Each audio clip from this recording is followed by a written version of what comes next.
Hey, Dr. Scott here, and welcome to Leading in 10, the live stream designed to help you amplify your impact in leading yourself and others in only 10 minutes. In leadership, we often focus on the outward skills, how we communicate, strategize, and inspire. But at the heart of great leadership lies something less visible, yet profoundly powerful: the quality of our thinking. It's not just about being efficient or decisive, it's about being a richer, more thorough thinker. True leadership starts with self awareness, understanding not only our strengths and biases, but also the direction of our thoughts. It's about intentionally cultivating the mental habits that allow us to navigate complexity, challenge assumptions, and lead with clarity and purpose. Today, we're delighted to explore this idea with Rupert Bryce from Performance Strategies. Thanks for joining us, Rupert. I am delighted to. Thank you for having me on, Scott. Very welcome. So, thinking, a big topic. Can you dumb it down for us in about 3 minutes? What are your thoughts on thinking? I know. There's already some circular stuff in that. I'll stop at the Homer Simpson level, but I am going to try and compress the idea of what would be helpful with thinking. And in my work as an organizational psychologist in workplaces is mostly around strategic thinking. How do we become better strategic thinkers? Sure. And I've got an idea which is born out of, some of Einstein's quotes. The definition of insanity is doing the same thing over and over and expecting a different result, or the level of thinking that created this problem for us is not going to be the one that gets us out of it. So I've got a model which has got 4 directions, a bit like a compass, which helps us look essentially out into the future to do that linear, time-bound thinking that enables us to plan strategically, but doesn't always help us think strategically. We need to add in other directions of thought. We need to be able to track and add other directions of thought, like the other way. How do we reflect? How do we look back? How do we look forward? How do we look back? How do we look up? How do we look down? And I'll explain that a little bit with a model called Strategic Thinking, Your View. And here we go. There it is, if you want to walk us through it. Yeah, it can be simplified in some ways. And of course, with many tens of thousands of thoughts a day, how do we get the best out of our brain to make better decisions, to be better strategic thinkers, to understand our biases or the direction of thought? So understanding this idea of direction of thought is a start place. And in the crosshairs right in the middle there is me and now. And the first direction, the most common direction that you would see when people start to think or they try to develop their strategic thinking is to look out to the future. Right. And that gives them this vision or this view of where their thoughts are going. And it's critically important for workplaces in terms of strategic planning. But a lot of people mix up strategic planning with strategic thinking. So as you're looking out to the east there or out into the future, we do this, what's happening next quarter and next year, and our strategic plan for 3 years. But that is really valuable. The foresight you can gain through mapping out your future in an organization is a really important direction of thought, but has some limitations to it and lets you start looking back from the me and the now and where am I to the past. As you know, reflective practice. What did I do yesterday, last week, last month, last year? Strategic reviews of how you went and what you did and how you performed and what you delivered. That reflective practice is really powerful from yesterday all the way back to your childhood, and that's a long distance to travel sometime, but that gives us hindsight. That gives us a view into the past that really informs, again, our decision-making and our thinking. And so they're the two, that's the horizontal axis there, the two predominant directions of thought that help us be a better thinker. And then I would point out the north part of the compass there, where we can get these bigger and better contexts for us to be good thinkers. And that is, me, whoever's with you in the room or in that conversation, my team, Yep. my division, my department, my organization, my industry in the world, to be a sort of a global thinker, but act locally will really sort of stretch your thinking. And that's sort of part of what enables us to overcome the challenge of the level of thinking that created this problem. Einstein talked about how do we get above that? How do we get into that elevated thought or that outsight for us to get a worldview or a global view of what's going on? And it's really important to sort of then be able to look down at yourself and see yourself in that, and to sort of be able to get up in the elevator, or as Dr. Robert Keegan talks about, get on the balcony and be able to sort of see your own thinking, get perspective and elevation, step back from it or step up from it. A word that's coming to mind when I hear you talk is curiosity.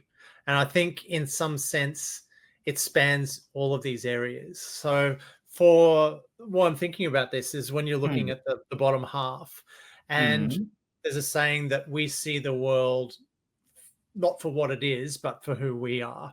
We're imposing our own set of beliefs and judgments on the world.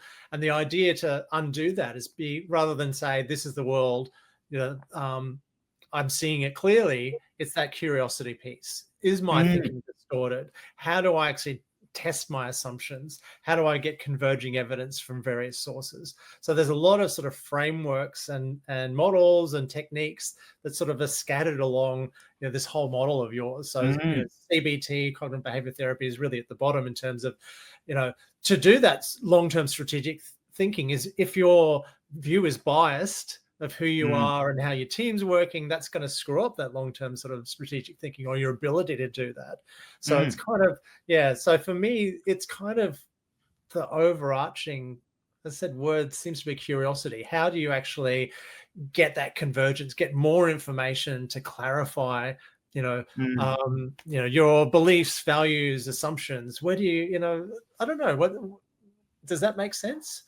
Yeah, for sure. I think to be a good thinker, to be a strategic thinker, we've got to have all four views. And that view down to the south, which just needs a little bit of explanation, is into yourself. Some people will call that navel gazing, but the view down into the what I call the Underberg part of your iceberg, the bit that's less visible, those things like emotions, thoughts, thought patterns, emotional patterns, assumptions, beliefs, right down to the stuff at the bottom of the Underberg in your iceberg, your identity. The deeper down you go, the harder they are to see, the more opaque that is, and they don't really shift very often. You might be able to sort of shift your emotions or your thoughts. You might be able to check assumptions or consider your inferences, and those things are great for you to flush out any bias and be a better decision maker or a better thinker. But the further down you go, as you know, the more you start to concrete in that identity for yourself, and it's harder to shift. And I think also it's a hard thing to do on your own. I guess my understanding is you need the right tools and you need the right structure around it. So who are the people that can help you that you can ask about your biases? You're having a conversation with somebody, you're imposing your opinion of what they're saying. Can you get clarity around that? So, it's kind of, who else in the environment can you rope into this learning journey that's going to give you that external viewpoint of your internal thoughts, if that makes sense? So because it's less visible to us, like the Johari window. That's what's right. visible to us and visible to them, that's the window you want to open up. So I guess the main question is, how can people practically use this tool? Well, they can look north, south, east, and west. Firstly, pushing your thoughts out to the edge of that compass is helpful in any given direction. Secondly, try not to get stuck out there, out in the future. Use flex. Our brain is able to hold those opposing, directions of thought in your mind at the same time. You can think reflectively, and you can think strategically and planning and forward and future at the same time. And, the idea of holding that or just flexing across is really important. And I think quite a practical problem solving tool. Sometimes the knot or the problem is tightest at the center, and we've got to get away from that. And my thought or advice there is really, if you are thinking about, oh, why did this happen or what happened there, in the past, and you feel like you're a bit stuck in the past, just look in the other direction.